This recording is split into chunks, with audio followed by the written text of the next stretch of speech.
지금 세상을 바라보면 오늘 우리가 본문에서 이제 읽은 다니엘의 시대와 다르지 않습니다. 이번 한 달 동안 다니엘에 관해서 말씀을 드리려고 하는데요, 다니엘이 살던 시대는 상당히 어려운 시대였습니다. 이스라엘이 두 동강 나 있을 때 북이스라엘은 멸망했고 남쪽에 유다만 남아있는데, 당시에 동쪽에 바벨론이라고 하는 제국이 상당히 강력한 힘을 갖기 시작했습니다. 여러분이 익히 들어서 알고 있는 내 이름인 느부갓네살이라고 하는 이 왕이 이제 유다를 침공하게 되고 세 차례에 걸쳐서 이제 유다 땅에 있는 사람들을 데리고 포로로 데리고서 자기 땅으로 가게 됩니다. 요야김이라고 하는 왕과 다니엘과 같은 유능한 사람들이 포로가 되어서 이제 바벨론 땅으로 가게 됩니다. 다니엘이 15세 때의 일입니다. 그는 젊은 나이에 어쩌면 유학생 프로그램처럼 유다에 있는 똑똑한 젊은 인재들을 데려다가 바벨론화 시키는 교육을 할 때에 다니엘은 뽑힌 것입니다. 그만큼 영재적인 사람이었습니다.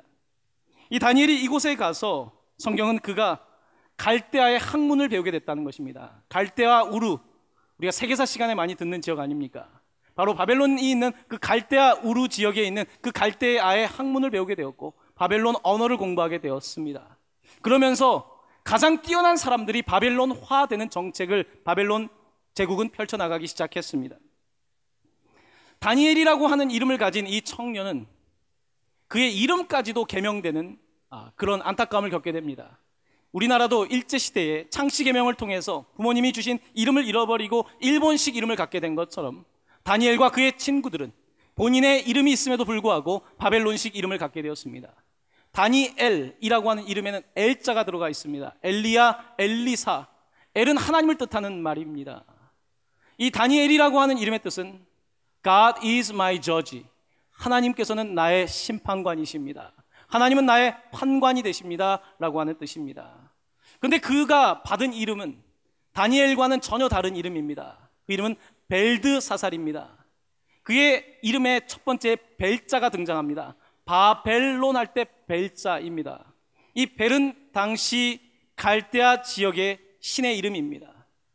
벨드사살이라고 하는 이름의 뜻은 벨의 종이란 뜻입니다. The servant of Bel, 벨이라고 하는 신의 종이라고 하는 뜻으로 그의 이름이 개명되었습니다. 사람들은 그를 벨드사살이라고 부르기 시작했습니다. 다니엘은 이렇게 바벨론화되어 있는 시대에 살아가면서 그 가운데에서도 하나님의 뜻을 따라가려고 마음을 정한 사람이었습니다. 성경의 바벨론이라고 하는 단어는 인간의 문명을 뜻하는 상징적인 단어입니다. 하나님을 거부하며 사람이 중심이 된 인본주의적인 문명을 일컬어서 바벨이라고 말합니다. 바벨의 이야기는 창세기 11장에 가장 먼저 등장하고 있습니다. 여러분이 잘 아는 바벨탑 이야기입니다. 사람들은 인간 문명을 건설하면서 도시를 형성하기 시작하였고, 도시를 형성할 때 그들은 바벨탑을 짓는 이유에 대해서 이렇게 말하였습니다. 창세기 11장 4절입니다. 성읍과 탑을 건설하여 그 탑 꼭대기를 하늘에 닿게 하여 우리 이름을 내고 온 지면에 흩어짐을 면하자. 바벨론은 결국은 탑을 쌓아서 하늘에까지 닿게 하고 결국은 우리의 이름을 내는 것입니다. 하나님의 이름보다는 우리의 이름을 내는 이 바벨적인 문화가 이미 창세기에 나타나고 있고, 바벨론의 문명 가운데 나타나고 있고, 로마의 문명에도 나타나고 있으며, 특별히 우리가 읽는 성경의 마지막 책인 요한계시록에는 바벨론에 관한 상징적인 표현이 많이 등장하고 있습니다. 바벨론이란 결국은 하나님을 거부하는 인간의 문명을 말합니다.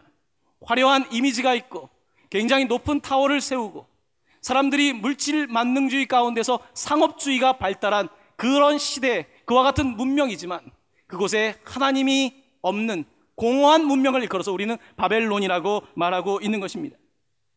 인간이 이렇게 바벨탑을 쌓을 때 하나님께서는 그곳에 내려가 그들의 언어를 혼잡하게 하셨습니다. 바벨이라고 하는 이름의 뜻은 confusing noise라고 하는 뜻입니다.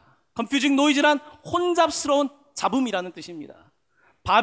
바벨론은 인간이 세워나가는 문명은 어쩌면 겉으로는 화려할지 모르지만 혼란스러운, 어쩌면 소음 같을지도 모릅니다. 하나님이 없는 세상은 어쩌면 우리가 주인되고 화려하게 모든 것들을 통제하고 있는 것 같지만 결국 그 안에, 본질 안에 들어가게 되면 혼란스러운 잡음이 있는 것을 보게 된다는 것입니다. 하나님의 질서가 없고 사람의 질서가 있는 그곳에는 어쩌면 우리의 인권이 높아지는 것 같고 우리의 자유가 높아지는 것 같고 우리가 원하는 것을 다 얻고 있는 것 같지만 실상은 혼란스러운 잡음이 있다는 그와 같은 말씀인 것입니다. 우리가 살아가는 세상은 바벨론적 문화 속에 있습니다. 우리는 이 땅을 살아가며 바벨론의 언어를 배우게 됩니다. 다니엘이 그랬습니다.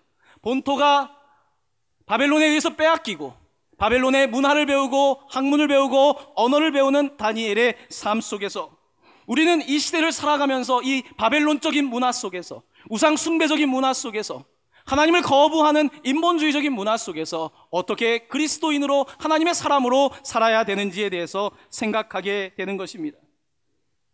하나님께서는 이 바벨론에서 살아갈 수 있도록 우리에게 하나의 신앙 모델을 제시하고 있습니다. 바로 그것이 다니엘입니다. 바벨론에서 15살의 나이에 이곳에서 나이가 들어서 80이 넘어서까지, 총리가 될 때까지 아주 견실하게 하나님의 사람으로 살았던 다니엘을 통해서 우리는 이와 같은 바벨론의 문화 속에서 우리의 신앙을 어떻게 지켜나가야 되는지에 대한 교훈을 얻게 되는 것입니다. 다니엘은 바벨론에 잡혀가서 3년 동안 특별 훈련을 받게 됩니다. 특별 유학생 훈련을 받게 된 것입니다.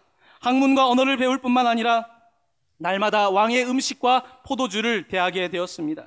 이것은 그들을 바벨론화시키기 위한 그들의 전략이었습니다. 그런데 오늘 읽은 본문의 말씀 가운데서 이와 같은 바벨론 문화 속에서 다니엘이 했던 아주 중요했던 첫 번째 일을 이렇게 묘사하고 있습니다. 다니엘서 1장 8절 말씀인데요, 우리 한번 본문의 말씀을 다시 봉독하도록 하겠습니다. 다니엘은 뜻을 정하여 왕의 음식과 그가 마시는 포도주로 자기를 더럽히지 아니하리라 하고 자기를 더럽히지 아니하도록 환관장에게 구하니. 아멘. 여기서 주목해야 될 단어는 다니엘은 뜻을 정하여라고 하는 말입니다. 뜻을 정했다라고 하는 말씀은 영어 킹 제임스 성경에 보면 he purposed, 그는 목적을 삼았다는 동사형입니다. 그는 목적을 삼았다. he purposed in his heart, 그가 그의 마음에 목적을 세웠다. 그가 뜻을 정했다는 것입니다. 바벨론에서 살아가고 있고 그의 이름이 심지어 벨드사살이라고 하는 벨의 종이라고 하는 이름이 붙여져 있지만 그는 뜻을 정한 것입니다. 뜻을 정해서 하나님을 섬기기로 한 것입니다. 그래서 그는 왕의 음식과 그가 마시는 포도주로 자기를 더럽히지 않겠다고 결정한 것입니다. 당시에 어떤 왕입니까? 느부갓네살 왕입니다. 사람들이 두려워하는 그 느부갓네살 왕이 있음에도 불구하고 그는 그보다 더 높은 만왕의 왕 대신 하나님을 향하여 그의 뜻을 정하게 된 것입니다. 겨우 15살의 나이였습니다. 그는 이곳에서 이렇게 뜻을 정하고 그와 같은 확신을 가지고 그가 하는 작은 일상생활에서도 하나님을 따라가기로 결정을 하게 됩니다. 오늘 말씀에서처럼 그는 왕의 음식과 포도주를 거절하게 됩니다. 왜냐하면 그것이 그를 더럽게 한다고 믿었기 때문입니다. 이것은 어떤 말씀입니까? 여러분이 잘 아시다시피 유대인들은 독특한 그들의 음식법을 가지고 있습니다. 여러분들이 외국에 나가서 유대인들이 사는 거주 지역에 가시면, 커다란 마트 같은 데 가시면 코셔라고 써있는 섹션이 있습니다. 코셔. 코셔라고 하는 말은 바로 유대인들의 음식법을 말하는 것입니다. 그들의 음식을 일컬어서 코셜 푸드라고 말합니다. 이들의 코셜 푸드는 유대인의 율법에 저촉되지 않도록 만든 음식들입니다. 여러분, 그들이 뭐 아무거나 먹을 수 없지 않습니까? 고기도 못 먹는 돼지고기가 있지 않습니까? 그들이 갑각류를 먹지 못하지 않습니까? 그와 같은 음식을 못 먹을 뿐만 아니라 도축하는 데도 문제가 있습니다. 그냥 우리가 아무렇게나 도축한 것을 먹게 되면 그들은 바로 율법에 저촉이 되게 됩니다. 유대인의 방식대로 피를 흘리면 안 되기 때문에 거기에 소금을 뿌리고 자신들의 방식대로 도축한 그와 같은 음식, 또한 요리기구를 쓸 때도 고기와 젖을 섞으면 안 되기 때문에 음식의 요리도 다르게 하는 그와 같은 코셜 방식으로 이루어진 음식을 먹어야 되는 것이 당시에 그들의 법이었고 지금도 유대인들은 그렇게 살고 있습니다. 오늘 말씀 속에서 다니엘은 내가 음식으로 하나님의 율법을 저촉하지 않겠다는 것입니다. 음식 먹는 거 뭐가 중요하다고 말할 수 있겠지만 다니엘은 음식에서부터, 먹는 것에서부터, 삶의 가장 기본적인 것부터 하나님의 영광을 드러내기로 뜻을 정했던 것입니다. 이것이 바로 다니엘의 태도였습니다. 사도 바울은 고린도 교회에 보내는 편지에서 음식에 관해 말하면서 고전 10장 23절에서 이렇게 말합니다. 모든 것이 가하지만 모든 것이 유익한 것은 아니요. 모든 것이 가하지만 모든 것이 유익한 것이 아닙니다. 음식도 하나님의 영광을 나타낼 수 있고 하나님의 영광을 가릴 수 있기 때문입니다. 다니엘은 이곳에서 살아가면서 사람들이 살아가는 바벨론에서 그거 먹는다고 무슨 문제가 되겠냐마는 그는 그곳에서 하나님의 영광을 가리는 일을 하지 않기로 결정했던 것입니다. 다니엘은 이렇게 결정한 후에 그를 돕고 있던, 가르치고 있던 환관장에게 이렇게 부탁을 합니다. 그렇다고 한다면 환관장에게 혹시 이것이 누가 될지 모르니까 열흘 동안만 테스트를 하는데 저와 저의 친구들은 채식만 하겠습니다.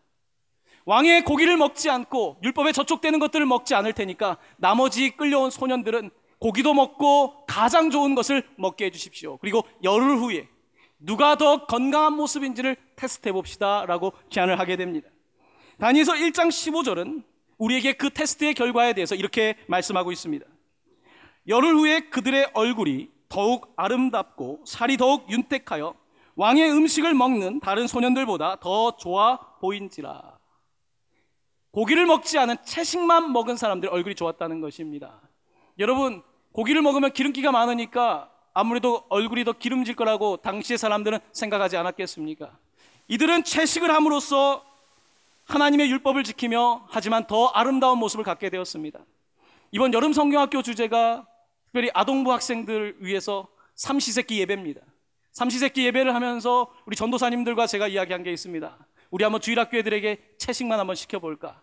부모님들이 굉장히 좋아하실 텐데 반찬투정하는 애들을 위해서 다니엘 식단을 한번 해볼까? 그러면 부모님들이 성경학교를 많이 보내실 텐데 뭐 그런 이야기를 했었습니다. 다니엘은 채식의 식단을 통해서 오히려 더 건강한 모습으로 나아오게 된 것을 보게 됩니다. 그는 느부갓네살 왕을 두려워하지 않습니다. 사람이 뜻을 세우면 환경을 두려워하지 않습니다. 사람이 목적을 세우면 세상에 있는 나를 흔들리게 하는 것들에 의해서 흔들리지 않습니다. 베드로 사도가 예수님께서 무리를 걷고 있으실 때에 그가 예수님을 바라보고 물로 나아갑니다. 그가 뜻을 정하고 목적을 정했을 때는 그가 물에 빠지지 않습니다. 하지만 그의 시선이 목적이신 예수 그리스도에서 벗어나고 환경인 이 넘실거리는 파도를 볼 때 그는 물에 빠져가고 맙니다. 결국 인생은 목적을 두는 사람들은 두려움을 이겨내기 때문에 놀라운 성공적인 삶을 살아갈 수 있는 반면에 목적을 바라보지 않고 환경만 바라보고 있는 사람은 물에 빠질 수밖에 없다는 것입니다. 다니엘은 이 바벨론 문화 가운데서 바벨론의 문화를 바라보고 그의 이름까지 바뀌었지만 바벨론 문화에 의해서 동화되기를 거부합니다. 왜냐하면 그가 뜻을 정했기 때문입니다.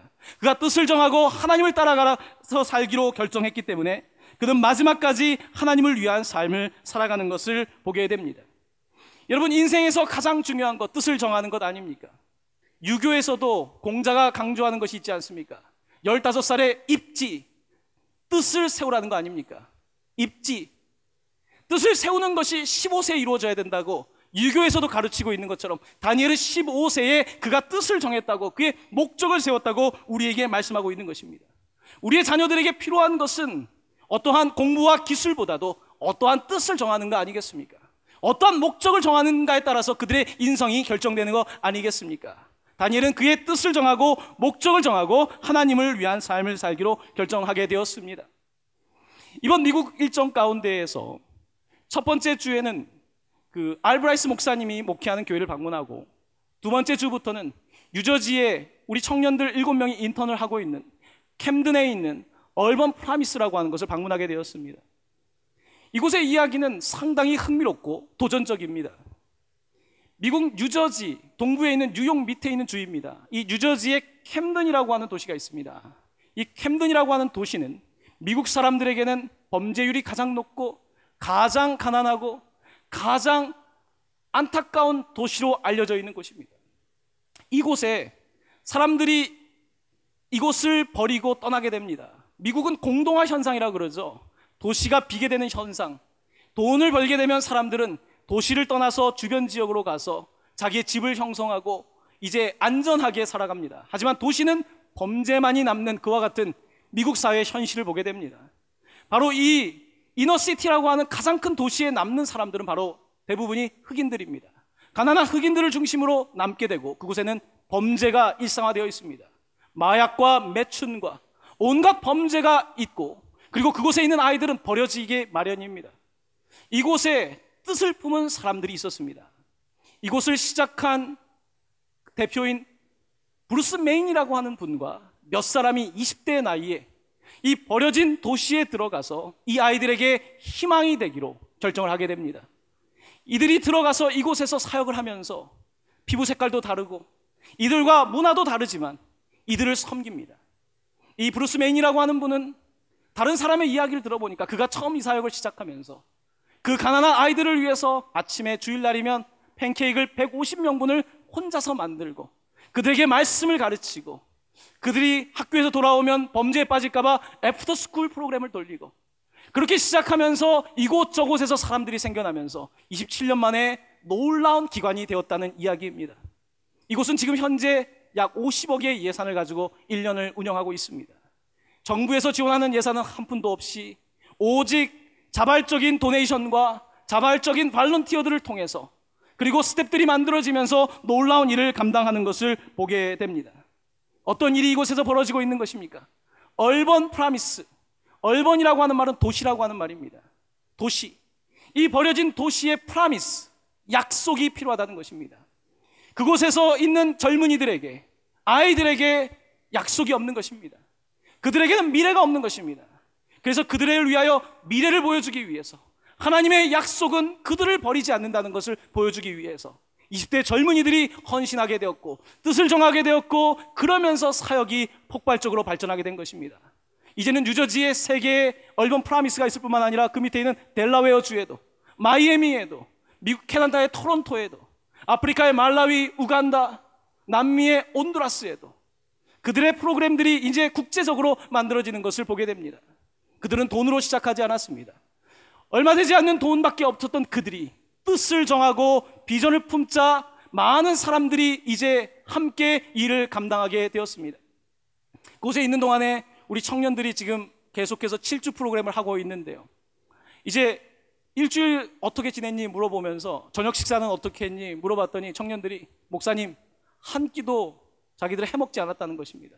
지역의 교인들이 자신들 초대하고 또한 주변에 독지가들이 나타나서 음식을 해주고 그래서 그들이 마치 까마귀가 엘리야를 먹인 것처럼 그들이 자신들을 먹여주는 그와 같은 경험을 했다는 것입니다. 제가 2번째 주일 예배는 미국에서 가장 또한 발달되어 있는 바다 라인이 있는 아주 휴양지인 오션시티라고 하는 곳에 있는 오션시티 타버나클이라고 하는 교회당 예배당에서 예배를 드리게 됐습니다. 우리 청년들이 앞에 다른 인턴들과 서서 함께 찬양을 하고 춤을 추고 자기 소개를 하고 사람들에게 감동을 주기 시작합니다. 그 감동은 단순합니다. 이들이 영어를 잘해서가 아닙니다. 이들이 능력이 있어서가 아닙니다. 한국 땅에서 이 버려진 곳에 있는 아이들을 위해서 왔다는 것 자체가 이들에겐 감동인 것입니다. 이 위험한 곳에 이렇게 버려진 곳에 와서 자기의 삶을 헌신하는 사람들을 보면서 그들이 도전받는 것입니다. 예배가 끝나고 나서 점심 식사를 하러 가게 되는데 이제 그곳에 독지가들이 있다 보니까 이제 그곳에 별장이 있는 어떤 분이 있었습니다. 별장에서 이제 샌드위치와 음식을 다 차려놓고 우리 청년들 초대한 겁니다. 저는 미국에서 11년을 살았지만 미국 사람 별장에 가본 적이 없습니다. 근데 이번 처음 미국에 간 우리 친구들은 하나님의 선한 일을 하기에 별장에 가서 맛있는 것도 먹고 별장에서 잠도 자고 놀라운 일들을 경험하고 있는 것을 보게 됩니다. 왜 그렇습니까? 누군가가 선한 뜻을 품었기 때문에 누군가가 하나님의 뜻을 품었기 때문에 그들의 그 헌신을 통해서 많은 사람들이 동역하게 되고 그와 같은 결과가 발생하는 것 아니겠습니까? 저는 이곳에 있으면서 나름대로 도전을 받고 꿈을 꾸게 됩니다. 이곳에 참여한 우리의 청년들 가운데 누군가가 뜻을 정할 수 있다면 얼마나 좋을까? 이곳에 있는 청년들 중에 누군가가 나도 내 인생을 뜻을 정하여 하나님의 거룩한 목적을 위하여 나를 헌신한 사람이 한 명이라도 생겨난다면 얼마나 좋을까? 부천동관교회에 그런 인재들이 일어나면 얼마나 좋을까? 바벨론에서 성공하는 사람이 아니라 바벨론에서 성공함으로써 하나님의 영광을 드러내는 바벨론의 총리가 되었던 다니엘과 같은 그런 인물들이 일어나면 얼마나 좋을까? 그런 생각을 하게 되었던 것입니다. 세상은 힘을 가진 사람에 의해서 움직이는 것 같지만 그렇지 않습니다. 세상은 하나님의 이끄시는 소수의 사람에 의해서 이끌어지고 있는 것입니다. 이 땅에 오신 예수 그리스도는 혼자 오셨습니다. 마리아의 가난한 마리아와 요셉을 통해 이 땅에 오셨고, 그리고 그는 무명의 12명의 제자들을 선택하셨고 그들을 통하여 놀라운 일을 감당하셨습니다. 이것은 기적과 같은 일입니다. 우리는 이와 같은 일들을 일컬어서 우리는 나비 효과라고 말합니다. 버터플라이 이펙트라고 하지요. 나비 효과는 뭡니까? 지구 한쪽에서 나비가 날개짓을 하면 지구의 반대편에서는 풍랑이 일어난다는 것 아닙니까? 토네이도가 오고 허리케인이 온다는 것 아닙니까? 여러분, 나비 효과는 독수리 효과가 아닙니다. 독수리의 날갯짓이 태풍을 일으키는 것이 아니라 하나님이 만드신 가장 작은, 가장 미세한 날개를 가지고, 가장 연약한 날개를 가지고 있는 나비의 날개짓이 풍랑을 일으킨다는 것이 나비 효과입니다. 하나님의 역사는 독수리들에 의해서만 이끌어지는 것이 아니라 나비에 의해서, 하나님의 역사를 믿는 나비들에 의해서 이루어진다는 것을 우리는 나비 효과를 통해서 바라보고 있는 것입니다. 사랑하는 성도 여러분, 여러분은 어떻습니까? 내가 가지고 있는 날개가 독수리가 아니라고 그러면서 자기 자신을 정당하고 있지는 않습니까? 지금 내가 가지고 있는 것이 별거 아니라고 말하면서 날개짓조차 하지 못하는 꺾인 날개로 살고 있지 않습니까? 그것이 세상 때문입니까? 아니면 여러분에게 뜻을 잃어버렸기 때문입니까? 젊을 때 품었던 뜻은 어디가 있습니까? 하나님께 헌신했던 그 뜻들은 다 어디가 있습니까? 바벨론에서 겨우 살아남는 것이 인생의 목적이라고 한다면 우리의 인생은 얼마나 비참하겠습니까? 예수님께서는 최후의 만찬에서 제자들에게, 또한 우리들에게 놀라운 약속의 말씀을 주셨습니다. 요한복음 14장 12절 말씀입니다. 내가 진실로 진실로 너희에게 이르노니 나를 믿는 자는 내가 하는 일을 그도 할 것이요 또한 그보다 더 큰 일도 하리라. 이는 내가 아버지께로 감이라. 아멘.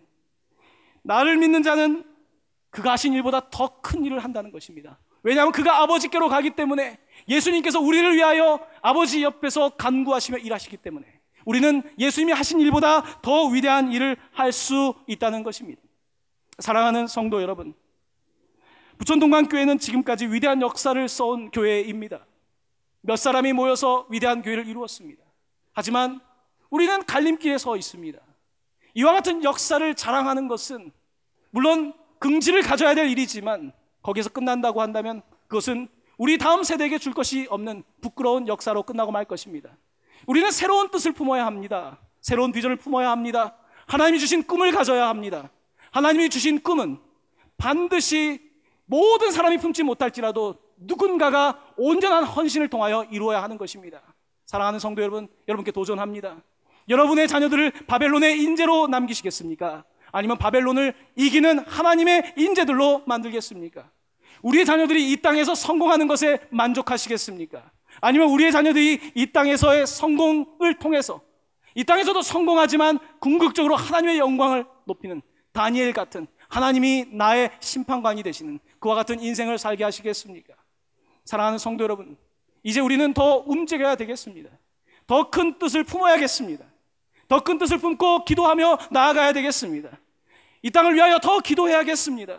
나라와 민족을 위하여 기도하며, 이 세상을 위하여 기도하며, 바벨론 속에서 다니엘처럼 살기 위하여 다시 뜻을 정하고 하나님을 위하여 결단하며 헌신할 때에 반드시 하나님께서는 부천동강교회를 사용하실 줄로 믿습니다. 하나님께서는 부천동강교회를 통해서 부천시의 뒷골목을 변화시키셔야 합니다. 하나님께서는 부천동강교회를 통하여 한국의 구석구석뿐만 아니라 네팔과 우리가 앞으로 사역해야 될 수많은 세상에 버려진 땅들을 하나님의 땅으로 바꾸는 일을 감당하게 하실 것입니다. 사랑하는 성도 여러분, 다시 뜻을 정하시며 다시 한번 달려갈 수 있는 사랑하는 모든 성도님들 되시기를 예수 그리스도의 이름으로 간절히 축원합니다.